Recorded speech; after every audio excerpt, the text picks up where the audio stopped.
കമ്പനിയുടെ ഒരു പ്രൊഡക്റ്റ് ആയിട്ടുള്ള ഐക്കോഫി എനിക്ക് എന്റെ കയ്യിൽ കിട്ടും. കാരണം ആ സമയത്ത് ഞാനൊരു ഏകദേശം ഒരു 12 വർഷമായിട്ട് എനിക്ക് ഡയബറ്റിക് ഉണ്ടായിരുന്നതാണ്. ട്രീറ്റ്മെന്റ് എല്ലാം എടുക്കുന്നത് മൂന്ന് നേരം മെഡിസിൻ എല്ലാം കഴിച്ചുകൊണ്ടിരുന്നതാണ്.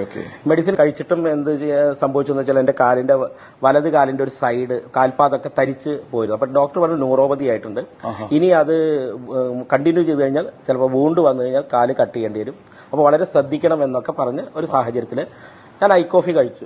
ഐക്കോഫി കഴിക്കുമ്പോൾ തന്നെ എനിക്കൊരു പകുതി മാത്രമേ വിശ്വാസമുള്ളൂ. പക്ഷെ ഐക്കോഫി കണ്ടിന്യൂ ചെയ്തൊരു 35 ഡേയ്സ് കഴിഞ്ഞപ്പോൾ എന്റെ ഫാസ്റ്റിംഗ് ബ്ലഡ് ഷുഗർ ചെക്ക് ചെയ്തപ്പോൾ 115 വന്നു. ഒരു 12 വർഷമായിട്ട് സംഭവിക്കാത്തൊരു കാര്യമാണ്. ഞാൻ മെഡിസിൻ സ്റ്റോപ്പ് ചെയ്തു, മെഡിസിൻ എല്ലാം സ്റ്റോപ്പ് ചെയ്തു, കോഫി മാത്രം എഗെയിൻ ഒരു ബോക്സും കൂടെ കഴിച്ചു. അപ്പോൾ 138 വന്നു. സാധാരണ മെഡിസിൻ എല്ലാം സ്റ്റോപ്പ് ചെയ്ത് കഴിഞ്ഞാൽ നേരെ ഒരു 150, 200 ആയിട്ട് പോരും ഫാസ്റ്റിംഗ്. പക്ഷെ മെഡിസിൻ ഇല്ലാതെയും ഐക്കോഫിയുടെ സപ്പോർട്ട് കൊണ്ട് 138 ആയുള്ളൂ. അപ്പൊ എനിക്ക് ബിലീഫ് വന്നു. ഞാൻ കണ്ടിന്യൂസ് ആയിട്ട് യൂസ് ചെയ്യാൻ തുടങ്ങി. പതിയെ മെഡിസിന്റെ ഡോസ് കുറയ്ക്കാൻ സാധിച്ചു. ഒരു വർഷം കഴിഞ്ഞപ്പോൾ മെഡിസിൻ തന്നെ കംപ്ലീറ്റ് സ്റ്റോപ്പ് ചെയ്യാൻ സാധിച്ചു. നോർമലി കണ്ടീഷനിൽ പോയിക്കൊണ്ടിരിക്കുകയാണ്.